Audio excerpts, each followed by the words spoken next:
no momento que nós estamos de o limiar, o início de um novo ano, final de um ano, que com certeza traz muitas reflexões para nós. Refletimos sobre os caminhos que foram tomados, refletimos sobre algumas decisões que nós tomamos e consequências, mas também nós já projetamos para o próximo ano, olhamos para o próximo ano, obviamente esperando as melhores coisas, mas a pergunta é: sabemos como igreja qual a nossa identidade?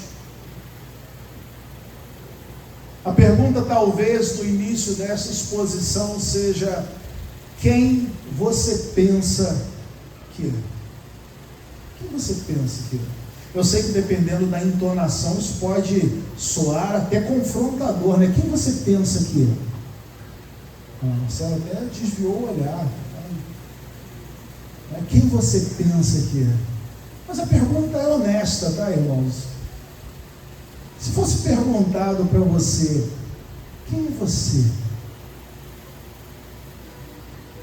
O texto diz: eu, Paulo, chamado para ser apóstolo de Cristo Jesus pela vontade de Deus, escrevo esta carta com nosso irmão Sóstenes, a igreja de Deus em Corinto, aqueles que ele santificou por meio de Cristo Jesus.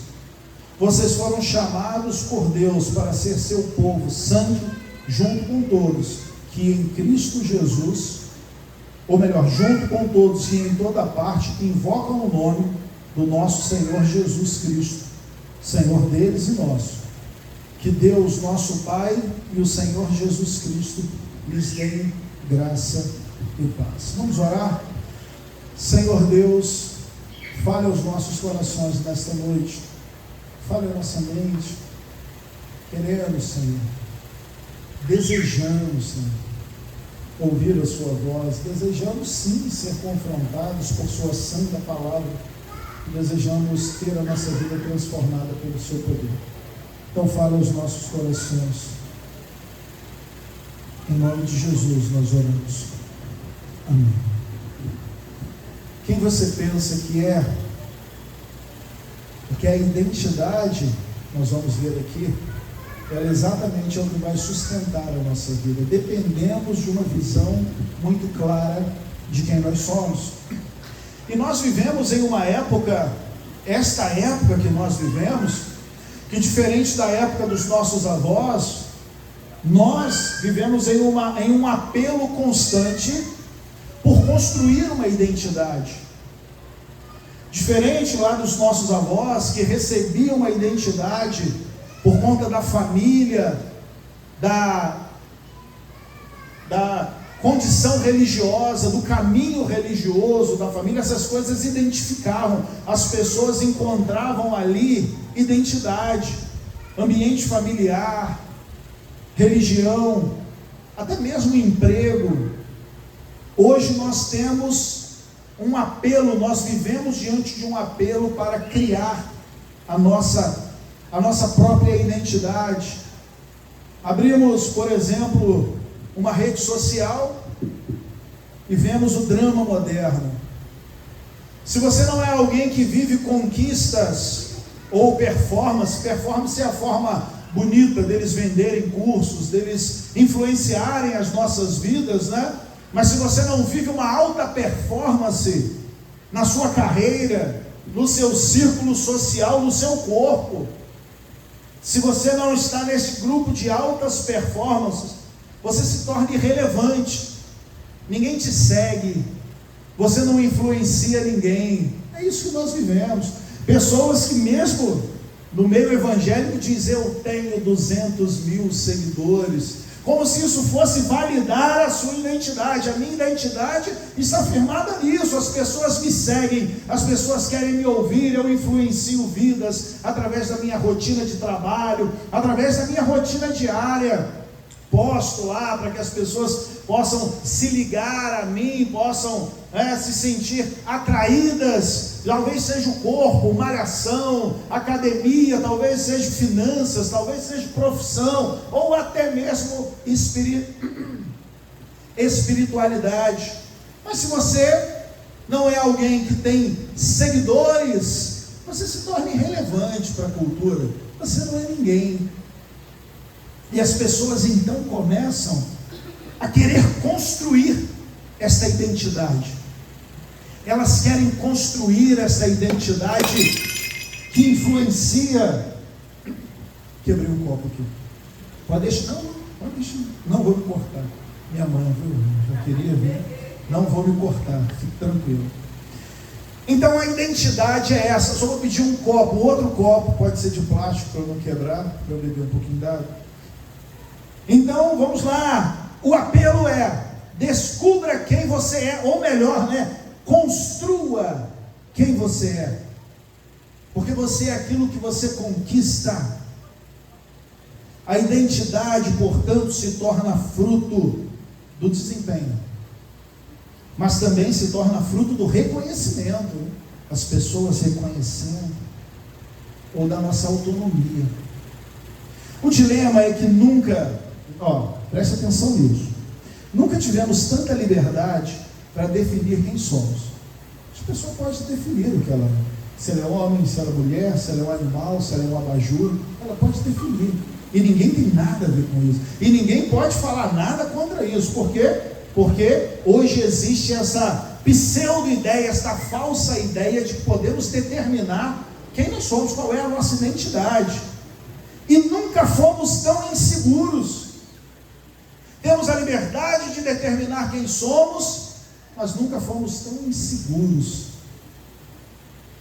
Ansiedade, burnout, crises existenciais revelam uma verdade que incomoda, e presta atenção nessa verdade. Quando a identidade é algo que nós construímos, ela também é algo que nós podemos perder. Se você constrói a sua identidade, você facilmente perde essa identidade construída. E tem até nome para esta perda de identidade nesta era moderna. Qual é o nome da perda de identidade? Alguém sabe? Não sabe? Cancelamento. Você cria a sua identidade, falou alguma coisa, opa, cancelou, eles param de te seguir, e aí você começa a perceber a fragilidade desta identidade autoconstruída. Por quê? Porque você rapidamente se vê numa situação miserável, onde você se sente o pior fracassado do mundo. Por quê? Porque os meus seguidores me abandonaram, porque essas pessoas que eu influenciava, eu não influencio mais. O problema humano aqui é este, irmãos. Todos precisamos de uma identidade sólida. Todos precisamos de uma identidade sólida para viver. Mas buscamos essa identidade em coisas frágeis, como sucesso, dinheiro, moralidade, aprovação social, espiritualidade ou até mesmo autonomia. Mas esse não é um problema só do nosso tempo. É exatamente esta tensão que Paulo começa na sua carta aos Coríntios. Há uma tensão aqui. Para que você entenda um pouco do pano de fundo aí, do quadro geral, para que a gente alcance o que Paulo está falando aqui, a cidade de Corinto. Nós temos uma tendência, irmãos, a ler a Bíblia e ler sobre Corinto, Éfeso, e pensar que eram aldeiazinhas, as aldeias pequenas, com algumas cabanas, e ali está Corinto, ali está Éfeso, ali está a Galácia, regiões, algumas cidades, outras regiões. Mas Corinto era uma cidade com, na época de Paulo, 150 a 200 mil habitantes. Talvez isso não signifique tanto para a gente. Pastor, não sei, o que é isso? 150 mil? É muito, é pouco? São Pedro tem 104 mil. São Pedro. Então, considerando 200 em Corinto, Corinto seria o dobro de gente. O dobro da população de São Pedro da Aldeia seria a população de Corinto, considerando 200 mil pessoas. Corinto, a antiga Corinto foi destruída, mas reconstruída no ano 44 a.C. Então, em 44 a.C., eles vão reconstruir, os romanos vão reconstruir, porque Corinto está numa posição privilegiada. Corinto está numa posição estratégica e muito próspera, porque ela ligava o norte e o sul da Grécia. Então, norte e sul da Grécia eram ligadas através de Corinto. Era uma cidade de muitos recursos, reconstruída como uma colônia romana, tornou-se a capital de uma província chamada Acaia. Ali havia uma população diversa, havia os romanos, gregos, judeus, escravos libertos, iam para Corinto. Então Corinto era um lugar de oportunidades, era uma cidade de prosperidade, era uma cidade em que o centro comercial era muito forte, era um centro comercial, um centro político, um centro cultural, marcava a valorização das posses, valorização da inteligência, do discurso, da filosofia. O status era uma moeda poderosa em Corinto. Pessoas que estavam lá com grandes status, pessoas que eram grandes dentro da sociedade, ocupavam posições poderosas dentro da sociedade. Essa era a cidade de Corinto. E aí nós olhamos então para a igreja de Corinto. A cidade, nós tivemos uma visão panorâmica, certo?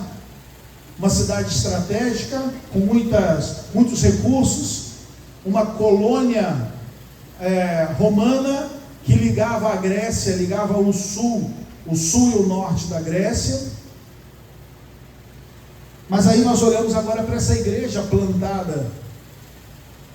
A igreja em Corinto enfrentava sérios problemas internos, porque ela era influenciada, irmãos, pela cultura da cidade. Aí a gente já começa a entender algumas falas. Se você já leu Corinto, a gente começa a entender algumas falas de Paulo. Havia divisões e disputas entre líderes da igreja. Havia orgulho dentro da igreja. E parte desse orgulho era orgulho intelectual. Eu sou mais inteligente que você. Havia a valorização da sabedoria humana e o desprezo pela centralidade da cruz.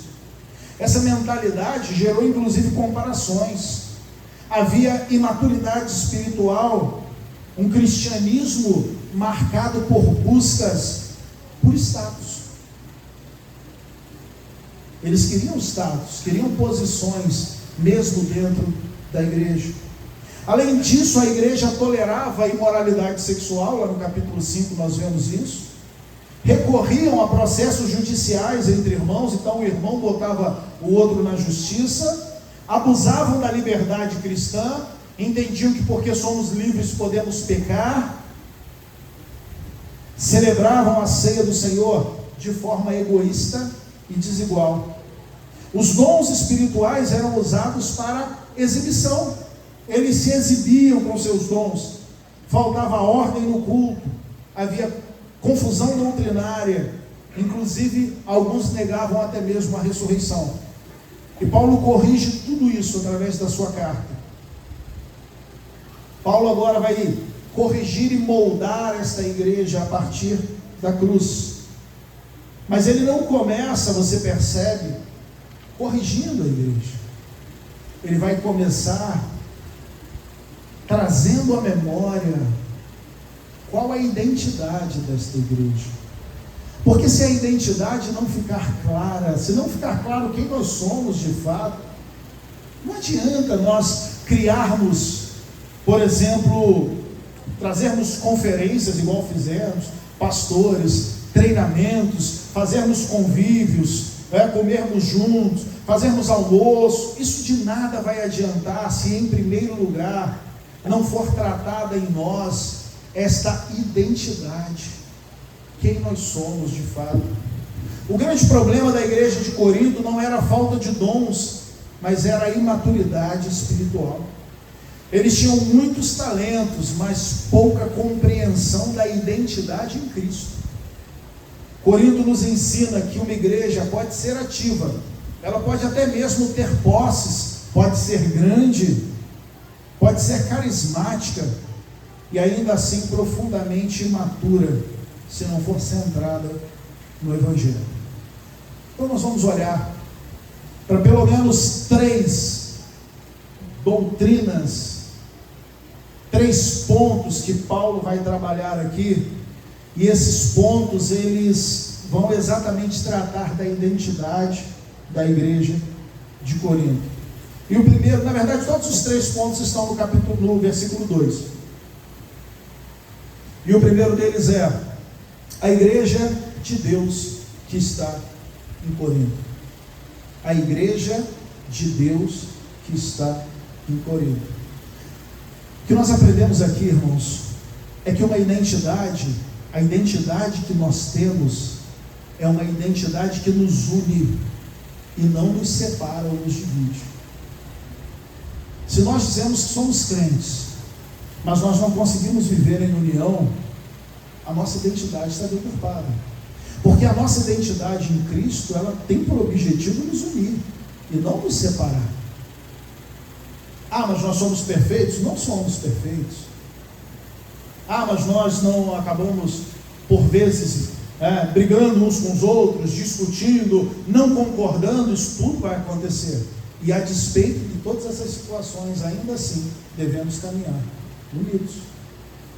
Devemos caminhar juntos. Por quê? Porque o que nós temos aqui é uma identidade que nos une e não que nos divide.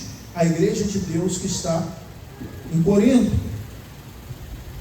Em Corinto, o status dividia pessoas. A cidade era dividida por status. O status social era um dos principais fatores da divisão daquela sociedade.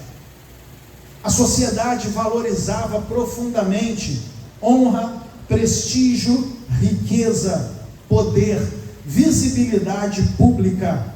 Seguindo o modelo, existia um modelo greco-romano que é chamada de patronagem. E o que é isso? É só uma palavra difícil para algo que nós vivemos na nossa sociedade. Ricos e influentes, que eram patronos, ofereciam proteção, dinheiro e oportunidade, enquanto os mais pobres, os clientes, retribuíam com lealdade, elogios e apoio público.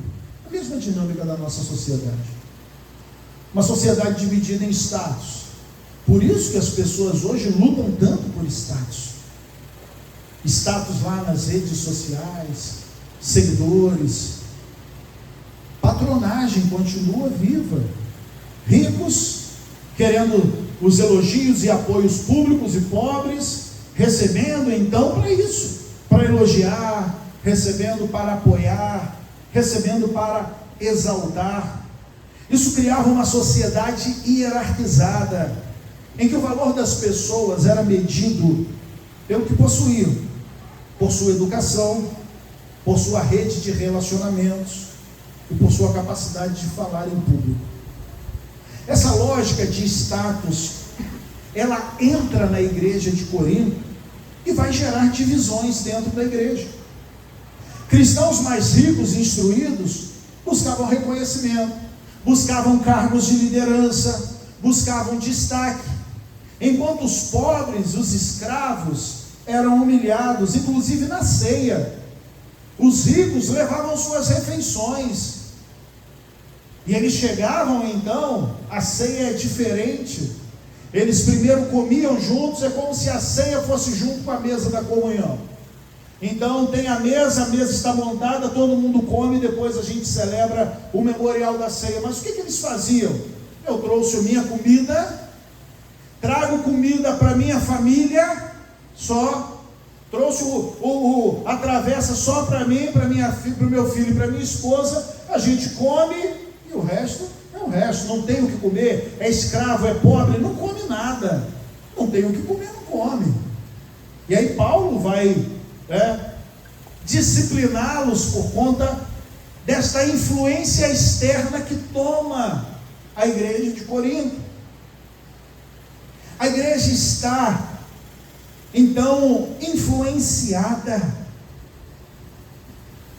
A admiração por líderes eloquentes, a comparação entre apóstolos, lembra? Eu sou de Paulo, eu sou de Apolo, eu sou de Pedro. Eles querem saber quem é o cara mais influente, quem nós vamos seguir. Quem nós vamos dar like?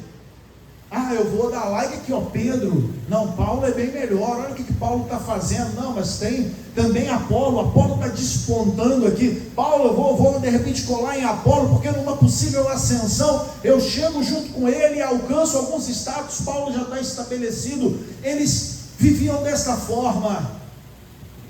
Quem é o próximo grande pregador para que eu comece então a bajular? Eu quero estar perto. Por isso Paulo vai confrontar diretamente a cultura do status, ao afirmar que a igreja é de Deus. Você entende o porquê de Paulo dizer isso? Ele está dizendo, olha, a igreja, ela é de Deus. A igreja ela não é dos apóstolos, a igreja não é do pastor, a igreja não é dos diáconos, a igreja não é da igreja, a igreja é de Deus, queridos. É Deus quem formou e quem deve comandar a igreja. Se você chegar na minha casa, a minha casa é minha, e na sala tem um tapete, e a gente anda naquele tapete sem o chinelo. Por quê? Porque, por exemplo, a Alice foi lá em casa, ela fica no tapete, então a gente não quer sujar o tapete. E você que é esperto vai entrar, vai ver eu tirar o chinelo para pisar no tapete, vai tirar também. Por quê? Porque você está na minha casa. Ah, mas na minha casa eu ando de chinelo no tapete, amém? Quando eu for na sua casa eu vou andar de chinelo no tapete. Mas na minha casa a gente anda sem o chinelo no tapete. Por quê? Porque a gente fica deitado no tapete. Ele é fofinho, ele é bonzinho, legalzinho de ficar deitado. E é isso. Mas a igreja não é a minha casa. E a igreja também não é a sua casa. A igreja, ela não é do pastor, e nem mesmo da membresia, e nem da denominação. A igreja é de Deus. E para aqueles que amam status, é isso que Paulo está dizendo aqui. Para esta igreja que respira status, para essa igreja onde as pessoas querem alcançar status ainda maiores, pessoas que querem usar a igreja, Paulo está dizendo, a igreja é de Deus. A igreja de Deus, e aí ele complementa, né? Ela está em Corinto. Paulo, ele vai defender que o valor das pessoas, ainda olhando por esta busca por status, e esta primeira investida em dizer, a igreja é de Deus, irmãos. Paulo está nos ensinando aqui que o valor das pessoas não está na sua posição social, na sua posição financeira ou na sua posição acadêmica, mas o valor das pessoas está na cruz de Cristo. É Cristo quem vai nos dar valor, atribuir valor a nós. É Cristo. Não sei do que você gosta, mas, por exemplo, é muito comum você comprar, se você gosta de instrumentos, o Kleber gosta de guitarras, e é muito comum você ter uma guitarra, que é uma guitarra até comum, mas ela tem um valor atribuído absurdo, ela custa milhões. Por quê?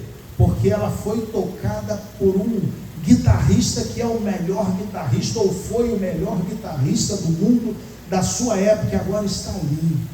Ou então um acessório de um filme, né? Uma máscara que foi usada por aquele ator no primeiro filme de uma franquia, e agora essa máscara é vendida por milhões, é vendida por centenas de dólares, porque o valor não está no objeto, o valor está na pessoa que possui esse objeto, na pessoa que possui esse objeto. E essa é a grande questão. Nós temos valor, queridos, somos pecadores, indignos, mas Cristo nos comprou, e agora temos valor, porque somos de Cristo. O nosso valor está em quem nós pertencemos, e é por isso que os status caem por terra, e é por isso que nesta igreja local o pastor, o diácono, o líder da obra, os serviços gerais, todos estão em um mesmo degrau, não existe hierarquia. São funções diferentes para o andamento de uma obra em que todos nós servimos igualmente. Por quê? Porque o valor não está em quem nós somos ou no conhecimento que nós temos. O valor está na cruz de Cristo. Então todos nós somos igualmente valorosos. E aí eu preciso me lembrar disso em meu relacionamento com os meus irmãos. E eu sei que é difícil. E eu sei que por vezes eu falho nisso e você falha também. Mas quando olhamos para o nosso irmão e vamos nos relacionar com eles, devemos nos lembrar que diante de nós está alguém que também foi comprado pelo sangue de Cristo, que é valoroso para o Senhor, que é amado pelo Senhor, assim como nós somos. Paulo, ele quer já deixar isso claro. Os status precisam cair por terra. Você só serve em uma área, irmãos. Você não é o último biscoito do pacote. Eu servi por 8 anos numa cadeira aqui. Dia 17 me entregaram minha carteira de trabalho e disseram, vai embora. E acabou. Ninguém mais vai fazer aquilo ali. Para quem que o Tenente Luz vai ficar ligando toda semana? Alguém vai sentar naquela cadeira. Alguém vai sentar e vai fazer melhor. Porque já pega um processo pronto e melhora esse processo. E é isso, essa é a vida. Nós não somos indispensáveis. Somos valorosos. Deus nos ama. Isso basta, ou deveria bastar. Mas nós não deveríamos ter a nossa identidade firmada naquilo que a gente faz. Eu sou o pastor, eu sou o diácono, somos nada, irmãos.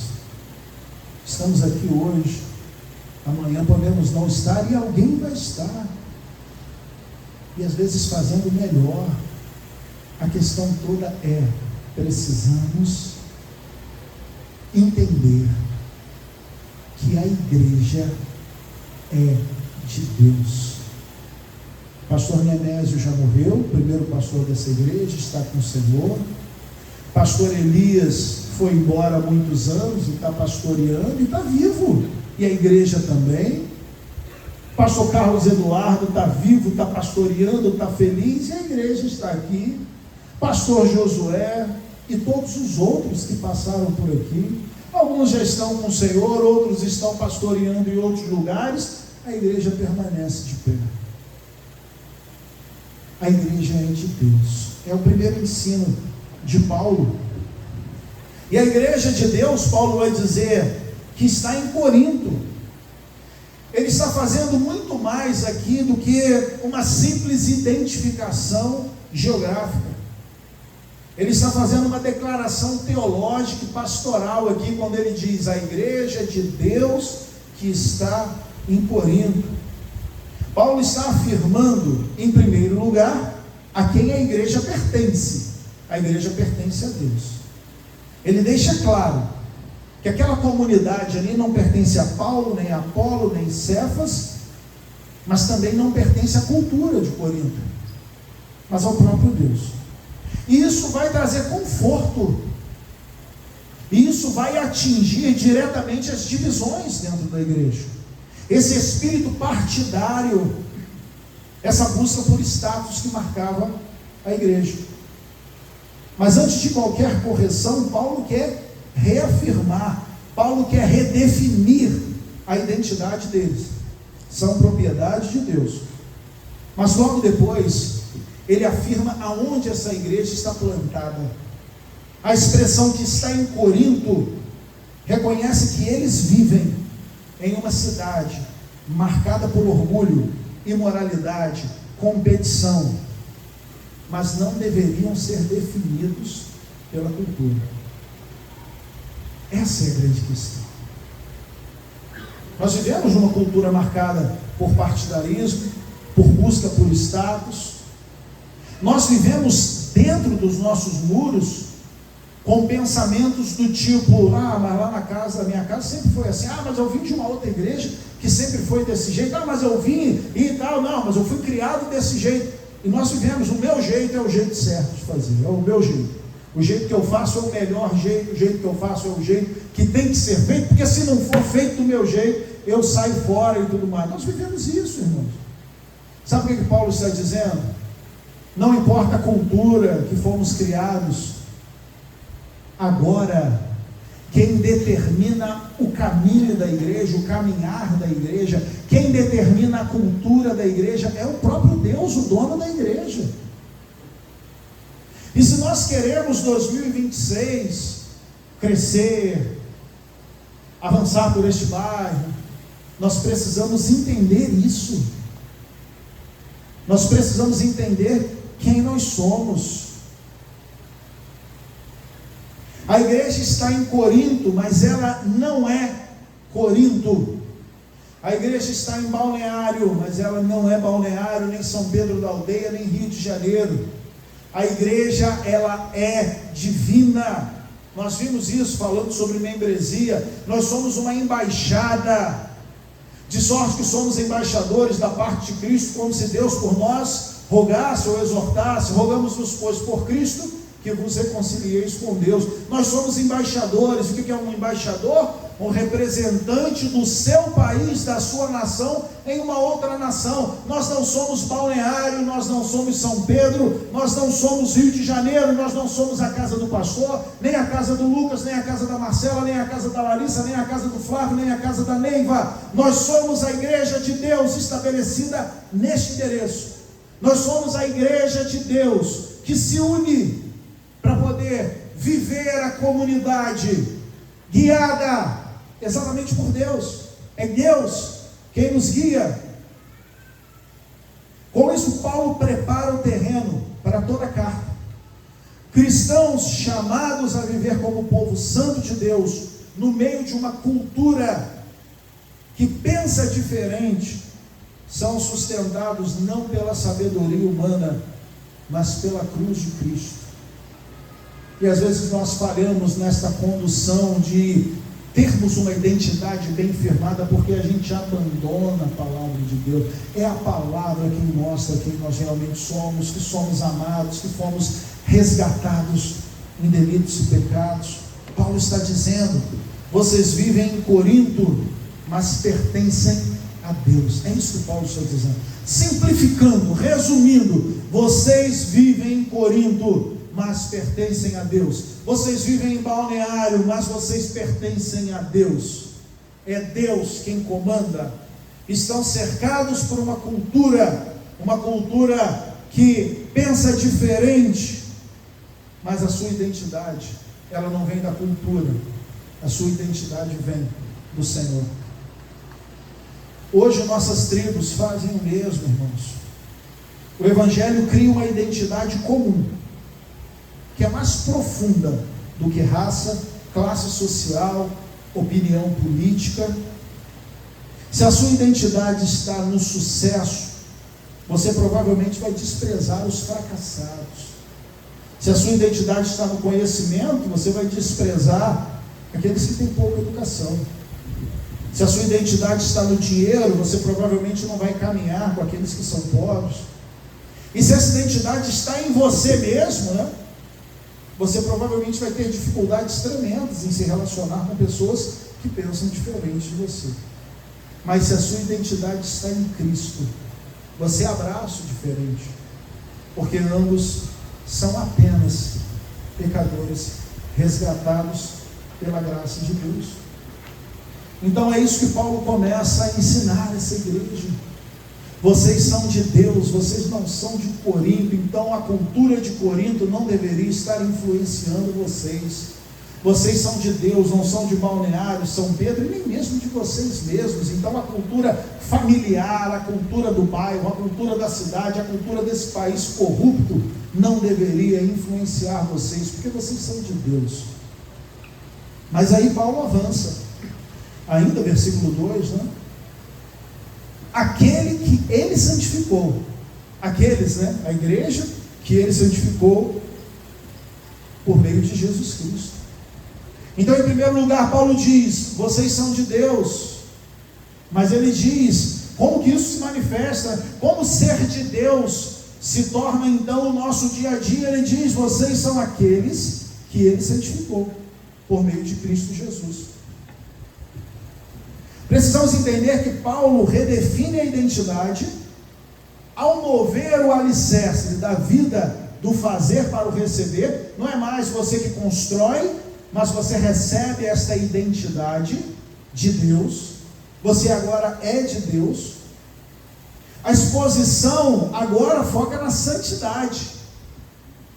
Ser santificado em Cristo Jesus não é um troféu para quem alcançou a perfeição moral, mas um status legal concedido gratuitamente pelo Evangelho. Eu vou repetir isso. E sabe por que isso é tão importante? Porque algumas pessoas enxergam a santidade como um status, um troféu. Novamente a ideia de construir, né?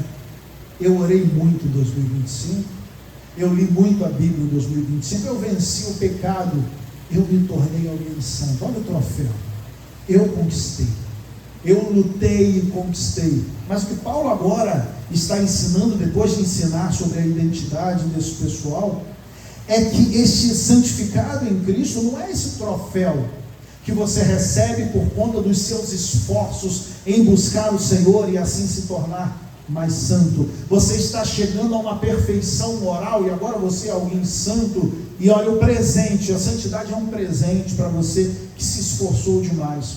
Não, aqui que Paulo está tratando como santidade é um status legal concedido gratuitamente pelo Evangelho. Então não dá para você se vangloriar nele. Enquanto a religião, para ficar mais claro, enquanto a religião moralista exige que você mude para ser aceito, enquanto o secularismo diz que você deve criar a sua própria essência, o que nós vemos lá fora, o Evangelho declara que você é aceito e separado, santo, por Deus, antes mesmo de dar o seu primeiro passo em direção a Ele. Soberania de Deus. Essa verdade esmaga o orgulho dos bem-sucedidos e cura o desespero dos fracassados, pois a identidade de ambos agora repousa não na sua performance, não na sua conquista, mas na performance perfeita de Cristo. Ser santo, somos santos porque Cristo nos fez santo, e não porque nós, pelos nossos méritos, encontramos a santidade. E eu sei que isso é extremamente confrontador, porque o que nós queremos é exatamente construir essa identidade, até mesmo para poder dizer para alguém: ó, esse ano eu arrebentei, li a Bíblia toda 7 vezes. Sabe que não leu, mas ele está falando. Orei todos os dias, de madrugada, de joelho, no milho.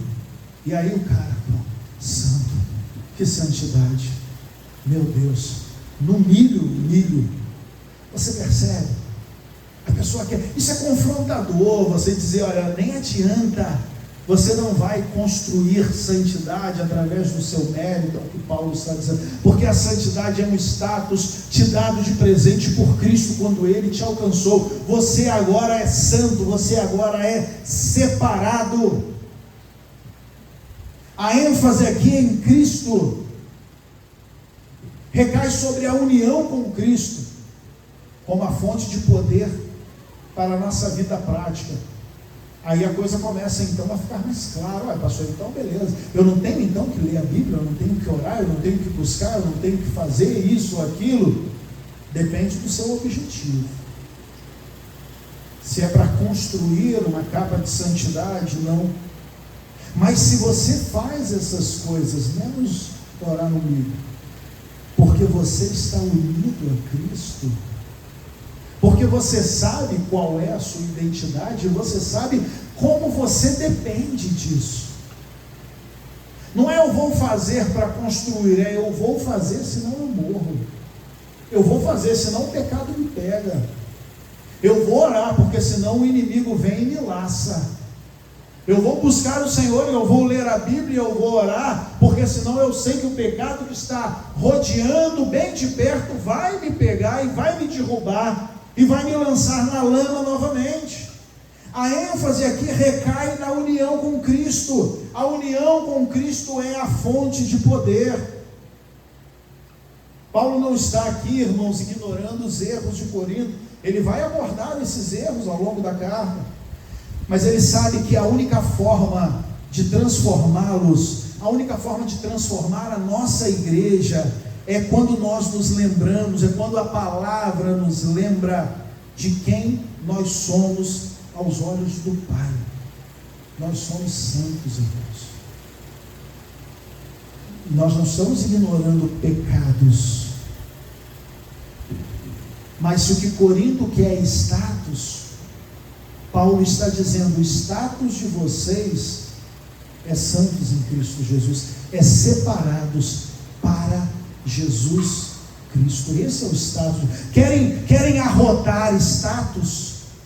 Então saibam qual é o status de vocês. É o que Paulo está dizendo. Querem gritar qual é o status de vocês? Então, como igreja, digam: somos santos em Cristo Jesus, somos separados para Jesus, para Ele. Ao dizer que somos santificados por meio de Cristo, ele aponta para a substituição. Jesus assumiu nossa vergonha para que pudéssemos herdar a sua pureza. Essa identidade recebida funciona como uma âncora para a alma. Ela nos liberta da necessidade exaustiva da autoafirmação e nos permite servir ao próximo sem segundas intenções. Eu sou santo em Cristo. Cristo me amou. Cristo me separou para o seu serviço.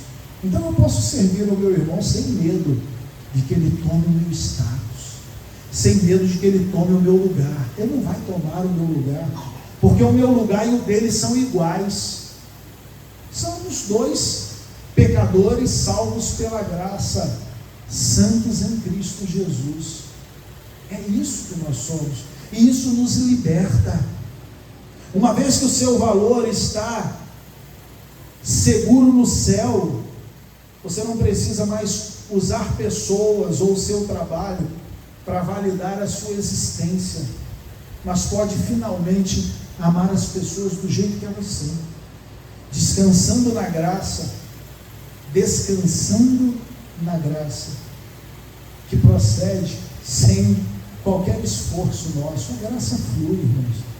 A graça flui sobre a minha vida, a graça flui sobre vocês, e entendendo que somos santos em Cristo, podemos conviver em amor, e podemos conviver juntos, e podemos nos abraçar, e a despeito dos nossos pecados, nos perdoar, pedir perdão e continuar caminhando juntos, sem a necessidade de nos separarmos. Por quê? Porque somos iguais, porque somos pecadores alcançados pela graça. E em último lugar, Paulo fala que a identidade une, eles são de Deus. Essa identidade torna-os santos, né? Eles foram santificados em Cristo. Aquele que santificou por meio de Cristo, vocês que foram chamados por Deus para ser o seu povo. É o último ensino que eu gostaria de abordar com vocês. Quando Paulo diz que fomos chamados para ser povo, ele está ensinando que a identidade daquela comunidade não é uma meta a ser alcançada, mas um veredito que eles recebem.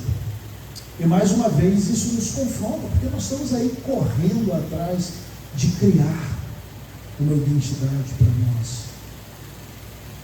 Paulo está dizendo: olha, esta identidade é uma ordem, é um veredito. Não é uma construção. Então pare de ficar correndo. É igual aquele cachorrinho que fica correndo atrás do próprio rabo e não sai do lugar. São as pessoas que estão tentando criar essa identidade. O ponto central é que este chamado é a causa da nossa nova vida. A causa dessa nova vida é sermos povo. Diferente da lógica do mundo, onde você precisa performar, onde você precisa conquistar para ser reconhecido, no reino de Deus, você é reconhecido e amado antes de qualquer performance. Então, as performances são tolas, queridos. São vazias. Se tem o objetivo de, através dessas performances, vocês criarem, ou nós criarmos algum tipo de identidade diante do nosso Senhor. Ser povo, ser santo, que diz, um povo, vocês foram chamados para ser povo santo, significa ser separado, pertencer a Deus, com o objetivo comum de se tornar precioso, apenas porque me possui. Você é precioso, porque você é de Deus. Assim, a santidade começa com um novo senso de pertencimento. Você não é mais definido pelos seus sucessos e fracassos, mas pelo fato de que o Criador te escolheu. O Criador do universo reivindicou você como propriedade exclusiva dele. Olha que coisa bonita. Vou repetir. O Criador do universo reivindicou você como propriedade exclusiva dele. Essa verdade revela o poder libertador do Evangelho sobre o moralismo religioso. Se a santidade, se o ser povo de Deus fosse um resultado do nosso esforço, estaríamos sempre ansiosos ou orgulhosos. Não é assim que a gente vive? Tu chega agora no finalzinho de dezembro e aí você começa a pensar nos planos e metas. E aí você vê, caramba, eu não consegui nada. Isso te traz ansiedade, um sentimento de fracasso. Eu fracassei mais uma vez. Comecei em janeiro, precisava perder 8 quilos. Cheguei em dezembro, estou precisando perder 13. Sou um fracassado. Você começa a viver essa ansiedade de, e será que eu vou conseguir ano que vem? E será que eu vou conseguir crescer? E será que eu vou conseguir terminar aquele curso? E será que eu vou conseguir terminar aquelas coisas? Será que eu vou conseguir crescer profissionalmente? Será que eu vou conseguir resolver aqueles problemas familiares, aqueles problemas financeiros? Você entende? A performance traz ansiedade quando você não consegue alcançá-la, mas ela pode também trazer orgulho, Alcancei meus objetivos, sou melhor do que todos aqueles que não conseguiram alcançar, sou melhor do que vocês, eu alcancei os meus objetivos. A performance vai trazer ansiedade ou orgulho. Paulo está nos libertando agora. Paulo está dizendo, olha, você é povo e não precisa ficar preocupado com a sua performance. Se dependesse dela, você não seria. Mas você é povo porque Deus, o Criador do universo, reivindicou você, escolheu você. Então, não cabe ansiedade, nem orgulho, porque o mérito é todo dele. É ele quem te escolheu. Paulo não está dizendo, olha, tentem ser povo. Mas o que ele está dizendo é, vivam a partir de agora, de acordo com essa verdade. O que ele disse é, não tentem, vocês não vão conseguir, mas Cristo já conseguiu por vocês. Então agora vivam de acordo com essa nossa nova realidade. E agora faz sentido orar, ler a Bíblia, servir, vir à igreja, porque eu não faço mais isso numa tentativa furada, frustrada de ter uma boa performance e Deus me olhar de uma forma diferente. Mas agora eu faço essas coisas porque a minha nova vida, porque essa é a forma de viver essa nova vida em Cristo. Esse Cristo que me alcançou.